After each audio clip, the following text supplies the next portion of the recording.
सुप्रभात। मेरा नाम शक्ति बिश्नोई है। मैं संवित शिक्षण संस्थान सीनियर सेकेंडरी स्कूल में अध्यापिका हूँ। मैं आज विषय हिंदी में संज्ञा करवाने जा रही हूँ।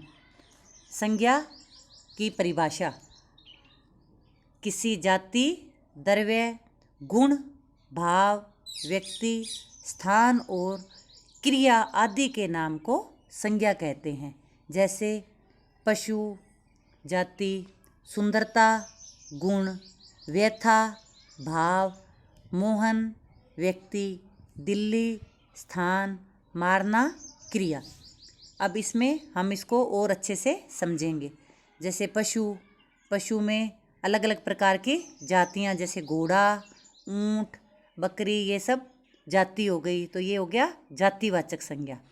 गुणवाचक संज्ञा में जैसे सुंदर,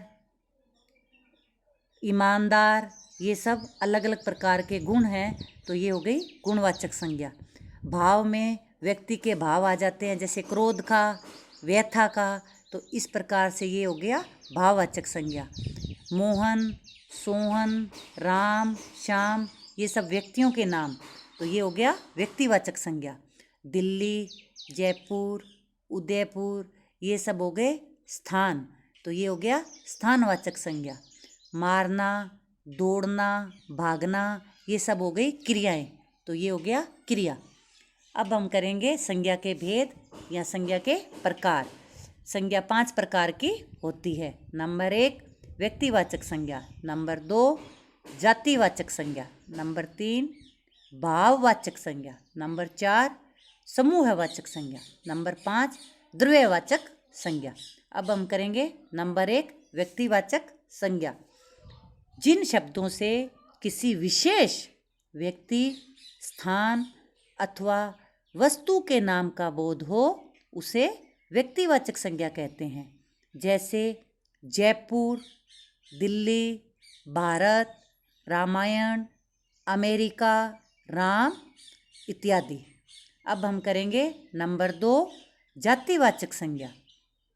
जिस शब्द से किसी प्राणी या वस्तु की समस्त जाति का बोध होता है, उन शब्दों को जातिवाचक संज्ञा कहते हैं। जैसे घोड़ा, फूल, मनुष्य, वृक्ष इत्यादि। इसमें जैसे फूल है तो उसमें अलग अलग प्रकार के फूल, जैसे गुलाब का फूल, गेंदे का फूल, चमेली का फूल, ये अलग अलग प्रकार की जातियाँ हो गई।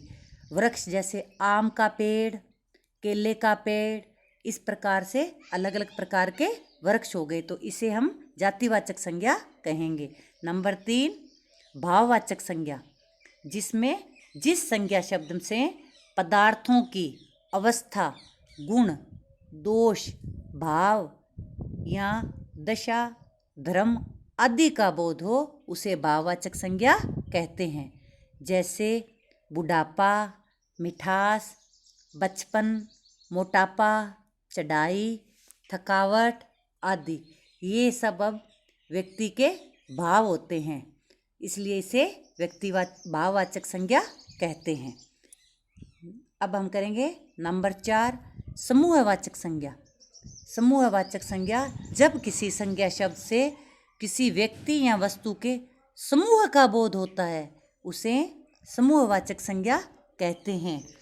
जैसे परिवार, कक्षा, सेना, भीड़, पुलिस आदि, ये सब अब समूह में ही होते हैं। परिवार जो है अलग अलग प्रकार के सदस्य रहकर उसमें समूह बनाते हैं। कक्षा में अब बहुत सारे विद्यार्थी होते हैं, तो इस प्रकार ये सब समूहवाचक संज्ञाएं कहलाएगी। अब हम करेंगे नंबर 5 द्रव्यवाचक संज्ञा। जब किसी संज्ञा शब्द से किसी द्रव्य का बोध हो, उसे द्रव्यवाचक संज्ञा कहते हैं। जैसे पानी, लोहा, तेल, घी, दाल इत्यादि। अब इसमें जैसे पानी जो है तरल पदार्थ है, द्रव्य के रूप में है। तेल भी द्रव्य के रूप में है। इस प्रकार से ये सब संज्ञाएं द्रव्यवाचक संज्ञा कहलाएगी। धन्यवाद।